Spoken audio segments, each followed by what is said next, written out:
আজকে আরামবাগের হরিণখোলায় হয়ে গেল একতা ফাউন্ডেশন উদ্যোগে বিরাট রক্তদান উৎসব ও বিনামূল্যে চক্ষু পরীক্ষা ও স্বাস্থ্য পরীক্ষা শিবির। উক্ত এই অনুষ্ঠানে উপস্থিত ছিলেন আরামবাগ থানার ভারপ্রাপ্ত আইসি রাকেশ সিং মহাশয়, ক্যাম্প ইনচার্জ হরিণখোলার অনিমেষ গোয়েন ও ডিএসপি স্যার। এই রক্তদান উৎসবে উপস্থিত হতে পেরে তারা একতা ফাউন্ডেশনের এই কর্মকাণ্ডকে ধন্যবাদ এবং সাধুবাদ জানিয়েছেন। আরও অন্যান্য অতিথিরা উপস্থিত ছিলেন। একতা ফাউন্ডেশনের সমস্ত সদস্যরা ধন্যবাদ জানিয়েছেন সমস্ত অতিথিবৃন্দদেরকে এবং প্রায় 40 থেকে 50 জন মানুষ স্বইচ্ছায় রক্তদান করলেন এবং প্রায় 50 জনের মতো মানুষ চক্ষু পরীক্ষা করিয়ে গেলেন। শুধু এই রক্তদান আর চক্ষু পরীক্ষা নয়, সমাজের অসহায় মানুষের পাশে প্রায় দেখা গেছে দাঁড়াতে এই একতা ফাউন্ডেশনকে। মাত্র কয়েকদিন আগে খানাকুলে যে ভয়াবহ বন্যা হয়েছে সেখানেও দাঁড়িয়েছিলেন একতা ফাউন্ডেশন মানবিক ফাউন্ডেশন হয়ে উঠছে। কি বলছেন বিভিন্ন অতিথিরা একতা ফাউন্ডেশনকে ঘিরে আমরা শোনাবো, দেখুন বিস্তারিত। আমরা আসছি Kolkata Hazra people's blood bank থেকে।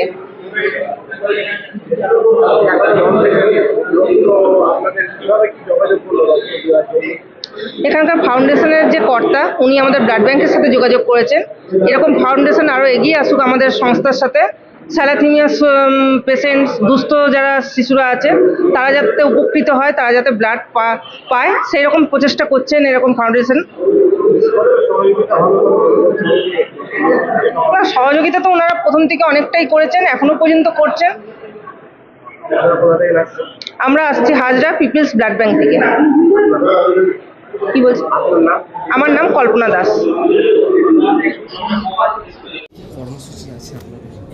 আজকে একতা ফাউন্ডেশনের উদ্যোগে রক্তদান এবং স্বাস্থ্য শিবির চলছে। আপনারা জানেন রক্তদান একটা মহান দান।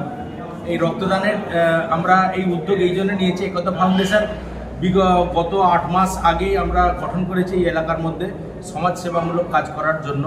এবং এই কাজ করতে গিয়ে গত 8 মাসে আমরা প্রথমে শিক্ষার উপরে কাজ করেছি। সেটা হচ্ছে এই এলাকাতে স্পোকেন ইংলিশের ক্লাস আমরা সামান্য কিছু বিনিময়ে নিয়ে আমরা স্পোকেন ইংলিশ ক্লাস 2 জায়গাতে আমাদের অলরেডি চলছে। এক জায়গায় চলছে, আরেক জায়গায় চালু হবে খুব তাড়াতাড়ি। এছাড়া আপনারা জানেন কিছুদিন আগে এলাকাতে খুব বড় বন্যা হয়ে গেছে এবং এই বন্যার্তর মানুষের কাছে পাশে দাঁড়াতে আমরা বন্যার ত্রাণ নিয়ে গিয়ে হাজির হয়েছিলাম 2 বারে। প্রথমবারে আমরা শুকনো খাবার, পানীয় জল ইত্যাদি জিনিস নিয়ে তাদের ঘরে পৌঁছে দিয়েছিলাম। আর সেকেন্ড টাইম আমরা খিচুড়ি বানিয়ে নিয়ে গিয়ে তাদেরকে আমরা দিতে পেরেছিলাম। প্রায় 1,500 বন্যার্ত মানুষের পাশে দাঁড়াতে পেরেছিলাম। এই 7-8 মাসের মধ্যে এটা 3rd টাইম আমরা আমাদের এই রক্তদান শিবির এবং স্বাস্থ্য পরীক্ষা শিবির করে চলেছি। আজকের এই রক্তদান শিবিরে প্রায় 60 থেকে 70 জন রক্তদাতা রক্ত দিচ্ছেন। কলকাতা থেকে থ্যালাসেমিয়া সংস্থা এই রক্ত নেওয়ার জন্য এসছেন এবং এই চক্ষু পরীক্ষা শিবিরেও প্রায় 100 জনের মতো বিনা পয়সায় আমাদের এখানে চক্ষু পরীক্ষা শিবির এবং অন্যান্য স্বাস্থ্য শিবিরের যেগুলো চলছে প্রায় 100 জনের অধিক রোগী এসে দেখিয়ে গেছেন এবং এখনও দেখাচ্ছেন এবং এই স্বাস্থ্য পরীক্ষা শিবির চলছে। কোথায় করছেন? আজকে 17ই নভেম্বর 2024।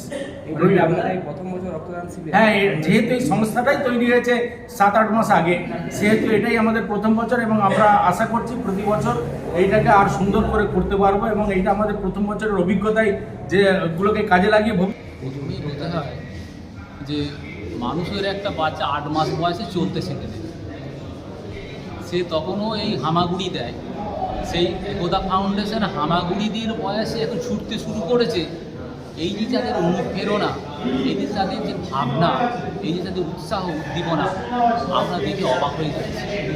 আমরা এখানকার মানুষজন, আমি একজন শিক্ষক, কিন্তু আমি যতগুলো মানে বাচ্চাকে বা ছাত্রছাত্রীকে আমি শিক্ষাদান করতে পেরেছি, সেই দিক দিয়ে যেন আমার মনে হয় আমি নিজেকে ধন্য মনে করছি। সেটা এই মানুষগুলো, সমাজের ওই মুমূর্ষু লোকগুলো, এই অসহায় লোকগুলো যারা বন্যায় যাদের বাড়ি ভেসে গেছে, যারা খেতে পায়নি, এতটুকু খাবারের জন্য হাহাকার করেছে, এতটুকু জলের জন্য হাহাকার করেছে, তাদের পাশে গিয়ে দাঁড়িয়েছে, সাহায্যের হাত বাড়িয়ে দিয়েছে। এদিকে ধন্যবাদ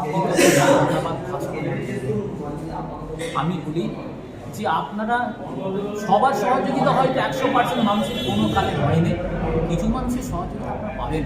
তার মধ্যে আমি আছি, ধনঞ্জয় বাবু আছে, আরও মানুষজন আছে যারা আমরা হৃদয় দিয়ে আপনাদের সহযোগিতা আন্তরিকভাবে সমর্থন করব। আপনারা এগিয়ে চলুন, আপনাদের চলার পর সফল হোক, সুগম হোক, সুন্দর হোক। আপনার নাম? আমার ফাউন্ডেশনের উদ্যোগে যে রক্তদান শিবির এবং স্বাস্থ্য পরীক্ষা শিবির, চক্ষু পরীক্ষা শিবিরও হলো, আপনি এসেছেন, কি বলবেন, কেমন লাগছে? বলার কিছু নেই, থ্যাংক ইউ ভেরি মাচ। এই ধরনের প্রোগ্রাম আরও বেশি হোক আমরা চাইছি। আজকে তো অনেকগুলো লোক এখানে এসে free health check up camp ওরা এসে লাভটা নিয়েছে এবং কিছু লোক ভলেন্টিয়ারলি এখানে ব্লাড ডোনেশন করেছে, যেই ব্লাডটা আমাদের অসুস্থ লোকের কাজে লাগবে। তো দিস ইজ ভেরি গুড, খুব ভালো প্রোগ্রাম। এই ধরনের প্রোগ্রাম আরও বেশি করে হোক। একতা ফাউন্ডেশনের প্রতিটা মেম্বারকে আমি থ্যাংক ইউ জানাচ্ছি। এসে আমাদেরও ভালো লাগছে, আমরা আবার আসবো। এই ধরনের প্রোগ্রাম যখনই হবে আমরা আসবো। Thank you. প্রোগ্রামে আজকে এলেন একতা ফাউন্ডেশনের, যেখানে চক্ষু পরীক্ষা শিবির, ব্লাড ডোনেশন ক্যাম্প, আপনি এসেছেন, কেমন লাগছে আপনাকে সর্বপ্রথম জানাবো? যেরকম আমাদের আইডিটা ভালো একটা উদ্যোগ, এরকম যেন আরও আগে করা হোক। পরবর্তীকালে এরকম আরও বৃহত্তমভাবে আপনারা করুন, এটা আমার বিশ্বাস। আর পুয়ার পিপলের কাছে যতটা বেশি আপনারা পৌঁছাতে পারেন, তা খুব ভালো একটা ইনিশিয়েটিভ। কন্টিনিউ। ঠিক আছে।